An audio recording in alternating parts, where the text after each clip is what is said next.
growing concern about a generation of addicts, and they're getting younger and younger. Now, the Clark County School District is working to open a recovery high school just for teens who want to live a sober life. It comes as Las Vegas Mayor Pro Tem Steve Ross opens up for the first time about his own son who's dealing with addiction issues.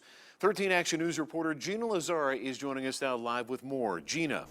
Steve and Tricia, the goal is to save more lives right here in the Valley as we battle this heroin epidemic. The idea inspired by a Houston recovery school that's been around for 13 years. Today would have been my son's 25th birthday.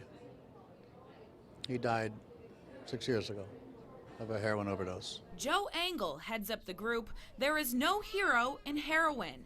Ever since his son's death 6 years ago, he's made it his goal to help parents never have to go through what he did. They're not criminals. They're kids who, for many of them, are just lost, and they're dealing with a disease. So what if we put all those kids together in one school to recover together and learn how to be sober together? That's what Clark County School District is in the process of doing. We'd give them supports, whether it's counseling, whether it's one-on-one work with students, wraparound services. It would be a rather small school, 100 kids, and they would fit right into an unused building that already exists here in town.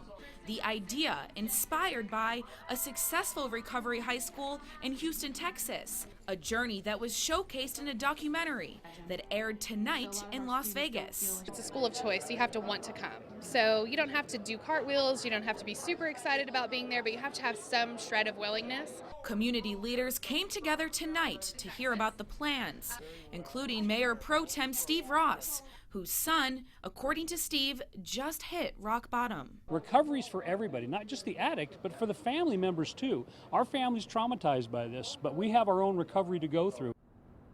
You just heard a little bit from Mayor Pro Tem Steve Ross right there. Well, coming up in about 10 minutes on 13 Action News, Steve Ross really opens up about his son's addiction and his recent robberies that put him into the local headlines. Reporting live tonight, Gina Lazara, 13 Action News.